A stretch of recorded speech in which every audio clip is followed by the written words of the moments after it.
Hey everyone, this is Sportsman Pariente.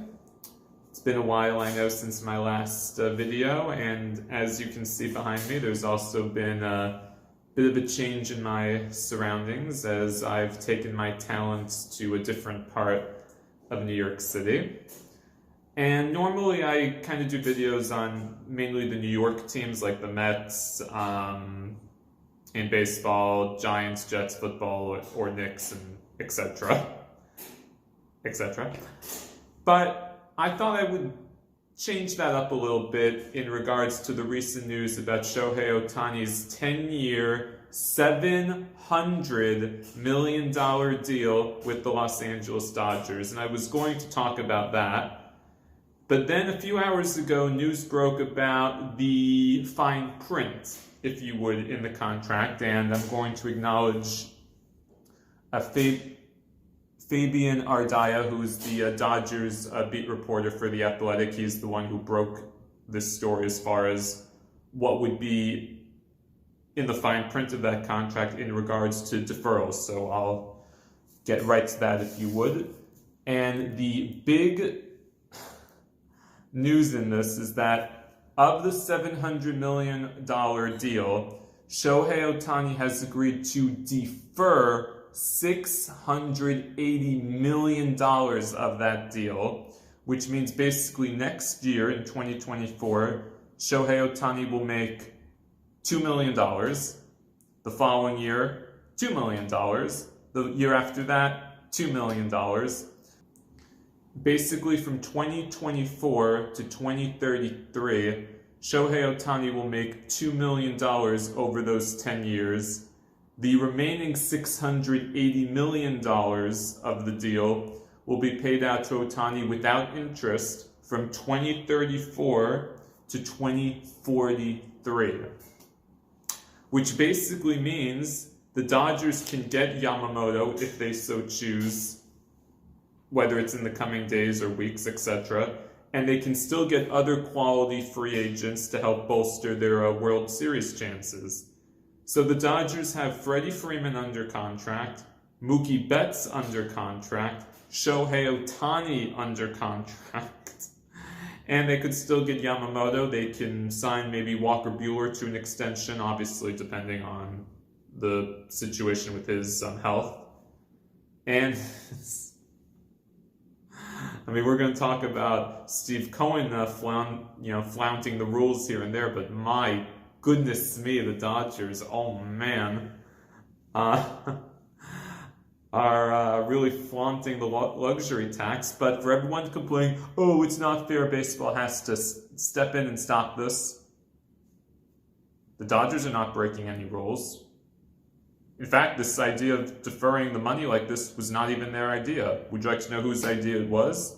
Shohei Ohtani's idea. And for those wondering if this is legal or not, Jeff Passan actually went into this, and he found in the CBT, in the collective bargaining agreement, I'll refer to it right now, Article 16 on deferred compensation. We'll read it here, and I quote, "There shall be no limitations on either the amount of deferred compensation or the percentage of total compensation attributable to deferred compensation for which a uniform player's contract may provide."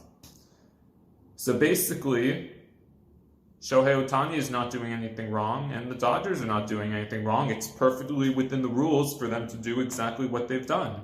In fact, any team in baseball could basically reference this article and defer all the money to a later date to be able to sign players and, manage the books to not drown them to being beholden to one player, but to go get other quality players to help them compete.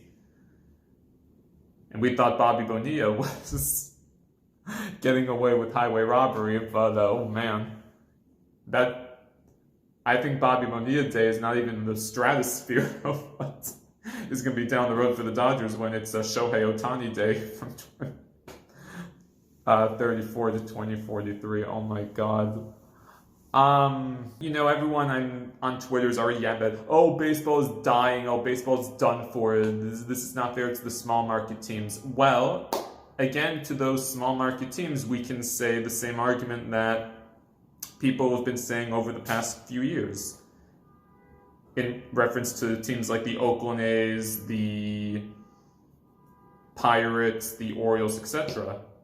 You have to spend some money if you want to compete. I mean, the A's are basically leaving Oakland for Las Vegas because their owner decided, well, I'm not going to pay the players. We're just going to put a non-competitive team out there.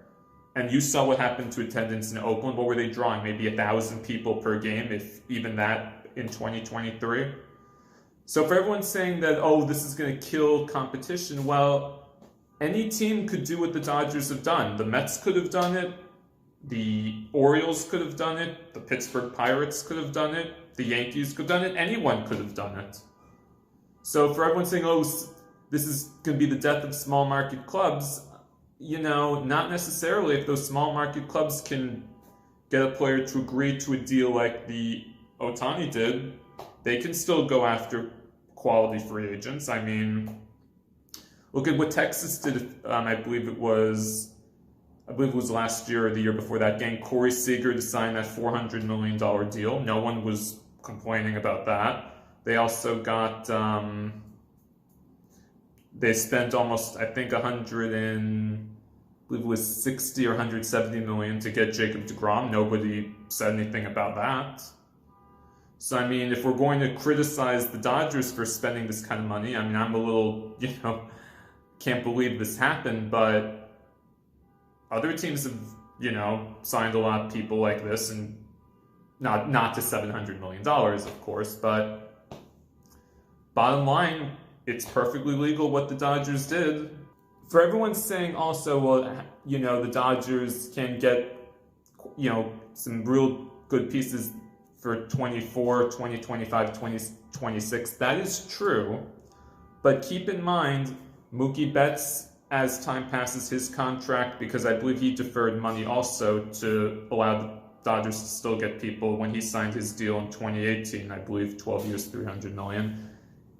The amount of money he's getting per year is increasing. The same with Freddie Freeman as well. The deal he signed with the Dodgers a few years back, his annual money is also increasing, even though he deferred as well. So the Dodgers are going to hit a financial, cliff even before, I think, 2034. Even with Ohtani doing this, they still have to pay Betts. They're still going to have to pay Freeman. And if they sign Yamamoto, they're going to have to pay him as well. And the other thing, which I think everyone is kind of ignoring with all this news about, why would Ohtani do this, agree to this? Keep in mind, Ohtani makes a lot of money on the side from marketing and from other things because Ohtani is one of the faces of the sport. Marketing money that someone like Ohtani would get, or someone like Mike Trout, for example, would get, or what someone like Travis Kelce would get. But the bottom line is, when players can make money outside of the sport in marketing deals, like the people I've mentioned, they are more willing to defer some money in order to help the team that they're with compete. Look at what Aaron Rodgers did for the Jets earlier this year when he deferred a lot of the money he was going to make to try and help the Jets get other pieces to help them be competitive. This is not a new concept, it just hasn't been done to the level that Shohei Ohtani has done, even though I think Aaron Rodgers deferred, I believe, roughly around 40 or 50 million. I don't remember the exact financials with his deal and how much he deferred this year, but the Dodgers are still going to have to pay up in 2034, 2043, so it's going to be very interesting what kind of team they put on the field. But again, is this a death knell for baseball? I don't think so, because if you look at the numbers from last year, attendance was up all across Major League Baseball with the rule changes, some of which I didn't agree with, but clearly fans are willing to still go to baseball games as long as the team is competitive. Look at Baltimore was doing very well when their team was competitive. Look at what happened in even in places like Arizona and Texas, or even Minnesota. When teams are competitive, fans are going to come to the games. When teams don't put an effort in to make your team competitive, fans don't come, aka Oakland, aka Pittsburgh. I mean, you have to be willing to spend some money to be competitive, and for some of these owners who I'm sure are saying, oh, well, this isn't fair, the Dodgers are not letting us have a chance. Well, then you need to spend some money. I mean, the Pirates and the A's have owners that are worth quite a bit of money, yet, well, we can't compete with getting these free agents. No, it's not a question of you can't compete, you just don't want to pay. Much like the learners in Washington, for example. Oh, well, Juan Soto, we can't afford to pay him. You can't afford to pay him, yet the learners have about $4 billion to their name, yet they can't afford to pay Juan Soto, and they can't afford to pay Bryce Harper. So, I don't know what to say to that. And these are the same owners who, by the way, in the COVID years said, oh, well, we can't afford to pay the players, half of their salaries when the pandemic was taking place. Even when the players agreed to a cut, then, we need the players to take even more of a cut. So, I'm not going to get on the players here, and I understand some owners may be upset. I'm not saying I support this. But this was not the Dodgers' idea to do this. It was Ohtani's idea, and it's perfectly within the rules. No one's broken any rules here. So, bottom line, either baseball has to get rid of Article 16 in the collective bargaining agreement. The owners of small market teams have to maybe take a step and be willing to look into this and maybe go get some quality free agents and maybe agree to these kind of deferred compensation deals to maybe limit the financial burden so they can compete and get other players to help their team.